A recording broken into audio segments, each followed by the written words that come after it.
Question number 9 जो हमारे पास है, 9 से लेके टोटल इसके क्वेश्चन है 9 से लेके हमारे पास 12 तक, और इसके जो लास्ट 4 क्वेश्चन है, जैसे मैंने आपको बताया लास्ट 4 क्वेश्चन सेक्शन सी के हवाले से बहुत ज्यादा इंपॉर्टेंट है।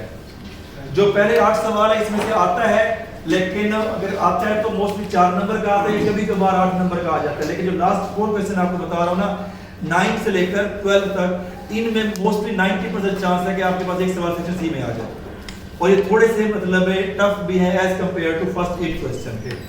अब क्वेश्चन नंबर 9 की जो स्टेटमेंट है वो पहले तो स्टेटमेंट क्या कहता है, television antenna of 8 feet high is located on the top of a house. सबसे पहले आपके पास डायग्राम को समझने की जरूरत है कि आपके पास घर है, घर फॉर एग्जांपल ये आपके पास हाउस है, इसको मैं थोड़ा सा आपके पास डायग्राम लिख रहा हूं। ये अगर आपके पास हाउस है, इसकी छत के ऊपर जो है ना एंटेना यहाँ लगाया हुआ है, पहले ये होते थे ना इस तरह के एंटेना हुआ करते थे, तो इसकी जो आपके पास बताया उसने कहा कि ये 8 फीट हाई है, top of the house 8 feet high antenna लगाया हुआ है।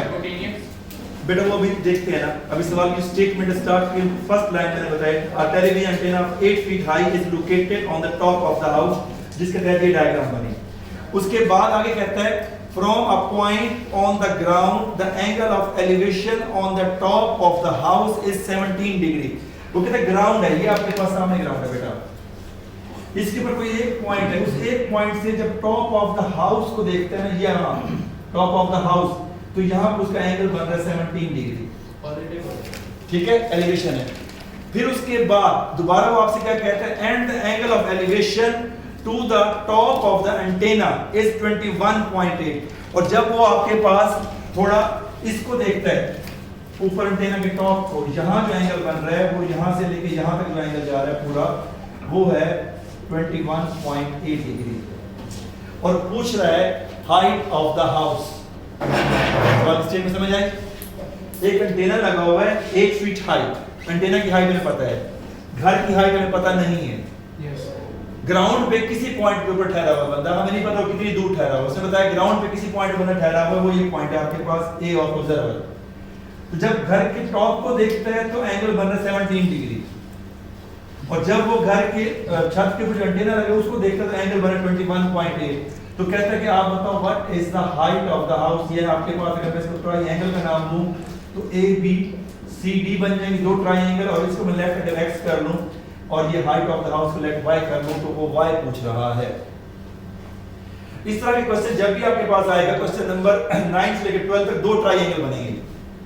एक ट्रायंगल देखो ABC राइट ट्रायंगल है, ठीक है, और दूसरी राइट ट्रायंगल बन रही है ABD, ये बड़ी राइट ट्रायंगल। तो दो राइट ट्रायंगल बनती हैं, दोनों को हमें सॉल्व करना है और फिर आपने उसका आंसर निकालना है। सबसे पहले आप छोटी राइट ट्रायंगल लिया करें। छोटी राइट ट्रायंगल कौन सी बन रही है? इन राइट ट्रायंगल आपके पास ABC, ठीक है। आप ये भी लिखते हैं let the height of the house is y, ठीक है, और AB is equal to x। अब राइट ट्रायंगल के अंदर ये क्या है? परपेंडिकुलर, और x क्या है? बेस। तो परपेंडिकुलर और बेस के लिए कौन सी रेशियो को यूज करते हैं हम? 10। गुड। तो अब यहां पे हम क्या लेंगे बेटा?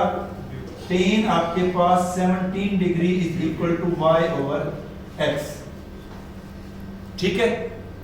y और x लेने के बाद इसको इक्वेशन नंबर 1 का नाम देके यहां पे इसको छोड़ देते हैं। अब आपके पास जैसे मैंने बताया ना, आपने दो ट्रायंगल लेंगे, एक छोटी ट्रायंगल है, बड़ी ट्रायंगल पे आज triangle right triangle ABD, right triangle ABD। सबसे पहले यहां भी हमारे पास 10 का ही फार्मूला लगेगा, लेकिन यहां पे एंगल क्या बन जाएगा बेटा? यहां तक एंगल जो बन रहा है कौन सा है? 21.8 है। 21.8। तो यहाँ पे ये एंगल आ गया 21.8 डिग्री, और परपेंडिकुलर जो आपके पास है पूरा का पूरा आप लिख दें एक दफा BD, और बेस आपके पास क्या है? AB। इसकी वैल्यूज को पुट करके BD को मैं लिख सकता हूँ बेटा। BD को जरा गौर से देखो, यहाँ से लेकर BC प्लस CD बनता है कि नहीं बनता? तो इसका लिख देते हैं हम पहले BC प्लस CD और AB वैसे। अब इसकी वैल्यूज को पुट करते हैं। BC की वैल्यू हमने क्या लेट की हुई है? y। इसकी जगह लिख देता हूँ y प्लस 8 ओवर x, और ये हमारे पास क्या है? tan 21.8 degree. यहां तक कोई बात समझ नहीं आई तो मुझे y मालूम करने हैं, ठीक है। इस x को इस तरफ लाऊंगा तो क्या हो जाएगा? मल्टीप्लाई हो जाएगा। गुड। तो x आपके पास tan 21.8 degree is equal to y plus 8, ये चीज आ गई। लेकिन जो सवाल की स्टेटमेंट है उसने कहा कि find the height of the house. मैंने यहां पर इसको सिर्फ इसलिए क्वेश्चन नंबर 1 कहा तो देखूंगा कि आगे मुझे किसकी वैल्यू पुट करनी है। अब मुझे आगे जो वैल्यू पुट करनी है वो मुझे पुट करनी है y की वैल्यू फाइंड करनी है। तो x की वैल्यू को यहां से निकाल के वहां जाके हम इसको पुट करेंगे। अगर x की वैल्यू मैं यहां से निकालूं क्या बनेगी? देखें x इधर आ जाएगा और ये क्या हो जाएगा y ओवर 10 17 हो जाएगा कि नहीं हो जाएगा? अगर इसको बेशक इक्वेशन नंबर आप 2 कह दें या 1 कह दें या 1 आपके पास बल्कि 1 आप इसको कह देते हैं हम, ताकि इसको सॉल्व करके ना इसको नाम 1 रख देते हैं। अब यहां से x की वैल्यू निकाल के यहां पुट करेंगे क्योंकि मुझे y में आंसर चाहिए पूरा, और यहां पे आप हवाला भी दे देंगे फ्रॉम इक्वेशन 1 x की वैल्यू क्या आई? y over 10 17। तो इसके साथ लिख देंगे y ओवर आपके पास 10 17 डिग्री और यहां पे आ जाएगा tan 21.8 degree is equal to y plus 8। यहां तक क्लियर है? मुझे चाहिए वैल्यू y की, तो y वाली टर्म्स को सारा को इकट्ठा करूंगा। इधर जो y वाली टर्म है इसको उठा के यहां ले आएंगे इस साइड पे, और जब इसको यहां लेके आएंगे बिल्कुल माइनस हो जाएगा। y ये आ जाएगा, इसे मैं यूं लिख रहा हूं tan 21.8 over tan 17 minus y is equal to 8। यहां तक बात समझ आती है? Yes sir. फिर उसके बाद y कॉमन आ रहा है कि नहीं आ रहा? y को आप कॉमन ले लें तो क्या आ जाएगा? tan आपके पास 21.8 ओवर आपके पास tan 17 degree minus 1 is equal to 8। इसको कैलकुलेटर पे सॉल्व कर लें। Out of rule because there is 21.8 that is 17, that is the difference। Out of rule हो जाएगा ना, क्योंकि tan अकेला है नहीं, tan थीटा होता है। tan एक रेशियो का नाम है और जो रेशियो है वो इन दोनों के दरमियान रेशियो है, और इन दोनों के दरमियान आप रेशियो को ले ही नहीं और उसको कट कर दें तो गलत नहीं हो जाएगा? Sir answer 0.30। अच्छा 0.30। यहाँ पे एक चीज का ख्याल कीजिएगा, 0.30 टीचर और भी बता दो। 82। आपके पास जब इसे सॉल्व कर रहे हैं तो कैलकुलेटर के ऊपर डायरेक्ट इसको जाके आंसर पे डिवाइड कर देना है, क्योंकि ये इधर मल्टीप्लाई उस तरफ जाके क्या हो जाएगा? डिवाइड। तो y is equal to 8 over 0.3082 और कैलकुलेटर पे आप 8 डिवाइड बाय आंसर लिख दें जो आपने निकाला हुआ है। 0.0385 आंसर आया है? नहीं बेटा, दोबारा लिखो। 8 divided by 0.0308 I think 25 point something आता है, चेक करें। 8 डिवाइडेड बाय 0 नहीं, फिर ये नहीं आना चाहिए था, आपने शायद थोड़ा सा गलती कर दी। 25.95 जी 25.95। आपके पास ये फीट दिया गया तो यहाँ पे यूनिट आप फीट ही यूज करेंगे, दैट इज योर आंसर। पास में जाइए, दोबारा बता दें तो स्टेप्स आपके पास 2 ट्रायंगल बनेगी हमेशा। आपने छोटी ट्रायंगल लेके एक कोई क्वेश्चन नंबर 1 का नाम देके छोड़ देना है यहाँ पे, दूसरी बड़ी ट्रायंगल लेनी है और बड़ी ट्रायंगल को आपने जब सिंपलीफाई किया तो अपनी डिमांड को देखेंगे, क्योंकि यहाँ पे उसने पूछा है y की वैल्यू, तो मैंने यहाँ से x को निकाल के यहाँ x को खत्म करना है। अगर वो पूछता है x की वैल्यू तो फिर मैं यहाँ से y की वैल्यू निकाल के जाके पुट करता, क्योंकि उसने पूछा हाइट ऑफ द हाउस, जबकि मैंने हाइट ऑफ द हाउस को क्या कहा हुआ है? y। तो हम इसकी y की वैल्यू निकाल के वहां पुट करते हैं। ठीक है बेटा, इसे राइट कर लें। तो चैप्टर लिंक होता है कि व्यूअर्स को भी पता चले। लाइक करो, सब्सक्राइब करो, शेयर करो, शाबाश। एक्सरसाइज 7.5 लिंक डिस्क्रिप्शन में है, उससे उठा ले। एक्सरसाइज का लिंक देता रहता हूं, ठीक है। अच्छा बेटा, आपके पास इसकी स्टेटमेंट की डायग्राम आपके पास बनी हुई है। क्वेश्चन के बारे में आपको बता देता हूं। क्वेश्चन में वो क्या कहता है कि जैसे मैंने बताया ना, अगर एयरपोर्ट पे भी टावर होता है बड़ा, जो जहाजों को डायरेक्शन बता रहा होता है कि आप किस लेवल पे आप उतरे, कैसे रनवे पे जाएं। इसी तरह से जो सी पोर्ट होता है, सी पोर्ट पे टावर बना होता है जो दूर से शिप्स को ना डायरेक्शन दे रहा होता है। yes, ठीक है। यहाँ पे बंदा बैठा हुआ ऑब्जर्वर इस पॉइंट पे है और उसके सामने समंदर में दो बोट्स हैं, एक बोट है ए पॉइंट पे, दूसरी बोट है बी पॉइंट पे, और दोनों के दरमियान फासला भी वो क्या मेजर कर रहे हैं 120 मीटर है, ठीक है। और जो बोट आपके पास इस पे ए पे एंगल बन रहा है वो बन रहा है 30 डिग्री और बोट बी पे का एंगल क्या बन रहा है 45 डिग्री। 45 डिग्री। और वो आपसे क्या पूछना चाह रहा है कि what is the value of BC and CD, यानी आप हाइट ऑफ द क्लिफ पे जो बंदा बैठा है वो उसकी हाइट बताएं और दूसरा आपके पास BC की भी हम बताएं कि दोनों आपके पास वो कितनी दूर है आपके पास क्लिफ से। क्लिफ का मतलब जो पहाड़ की चोटी है उससे वो कितना दूर है, क्लियर। सबसे पहले बेटा हम इसको वही लेट कर लेंगे, ये लेट x है और हाइट को लेट क्या कर लेंगे अल्टरनेट एंगल होने के तहत ये क्या हो जाएगा 30 डिग्री और ये क्या हो जाएगा 45।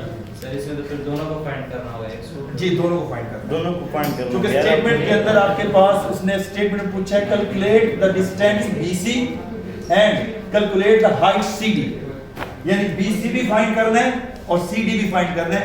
जबकि क्वेश्चन नंबर 8 के अंदर 9 के अंदर उसने हमसे पूछा था सिर्फ y height of the house, clear.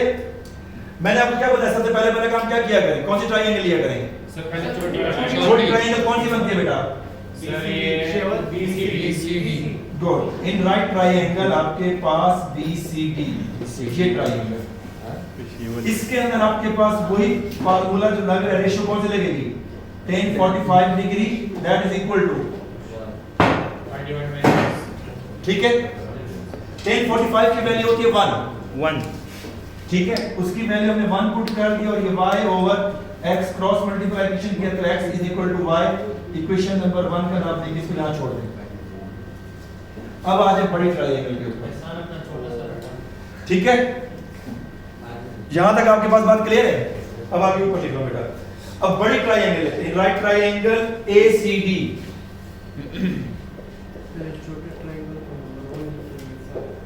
उसमें भी हमने क्या लेना है टेन लेना है, लेकिन यहाँ पे क्या दिया हुआ हमारे पास एंगल 30 डिग्री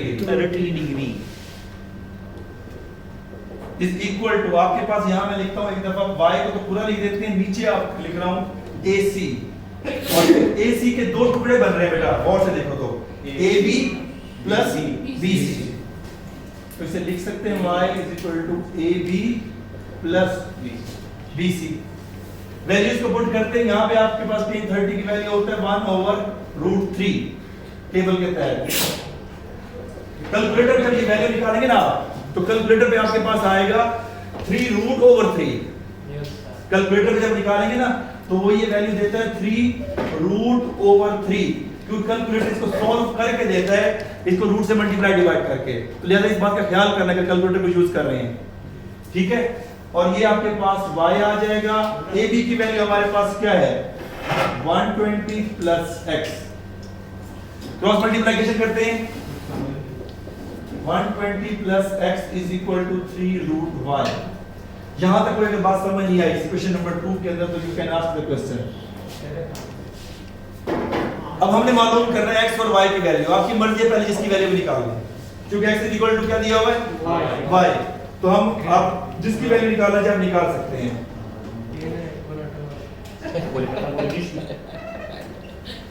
अगर y की वैल्यू पहले निकालते हैं तो आपके पास क्या आ जाएगा 120 plus y is equal to 3√y, लिख सकता हूं, क्यों, क्योंकि क्वेश्चन नंबर 1 में हमने क्या कहा था x is equal to y, y वाले टर्म को इकट्ठा करें तो ये y उधर ले जाएं, क्या आ जाएगा 120 is equal to 3√y minus y, y को कॉमन ले लें, इसको यूं भी लिख सकते हैं, y को कॉमन लेके 3√-1 और इक्वल्स टू 120 यूं भी लिखा जा सकता है, ठीक है।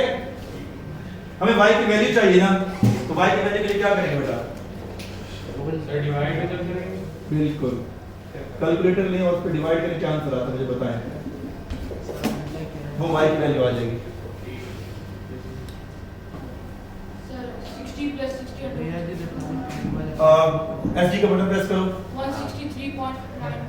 163.9 आपके पास उसने क्या दिया होता है मीटर, तो ये मीटर में फासला आ जाएगा, और पुट इन इक्वेशन 1 क्योंकि हमें x की वैल्यू भी साथ पूछी है और x और y दोनों आपस में क्या आ रहे हैं, इक्वल, तो x की वैल्यू भी क्या आ जाएगी,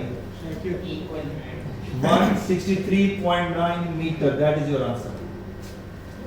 दोनों बते क्योंकि हमारे पास इक्वेशन नंबर 1 के तहत जब सॉल्व किया तो x और y दोनों क्या थे, बराबर थे। जो y की वैल्यू है वही x की, अगर यहाँ पे कुछ और वैल्यू होती, इक्वेशन कुछ और बता रही होती, तो फिर हम y की वैल्यू डालते तो y की वैल्यू पुट करके x की वैल्यू निकालते हैं। सर पेपर में ऐसे सेम क्वेश्चन आएगा या चेंज करेंगे? बेटा पेपर के अंदर वो चेंज करने का उसके पास राइट है। इस दफा जो पेपर आएगा उसने कहा कि चेंज कर सकते हैं। चेंज कैसे कर सकते हैं, डायग्राम को थोड़ा चेंज कर सकते हैं, यहाँ 120 की जगह कोई और वैल्यू भी दे सकता है। क्यों सर इसमें Angle और की जगह इसमें और क्यों दे रहे हैं? वही बता रहा हूँ ना कि he want to check your concept, कि आपका कंसेप्ट किस हद तक परफेक्ट है। तो आपके पास स्टेटमेंट, आपके पास वो चेंज करने का, इस दफा उन्होंने पहले से बताया हुआ कि हम स्टेटमेंट को थोड़ा चेंज कर सकते हैं। ठीक है, नाउ यू कैन राइट।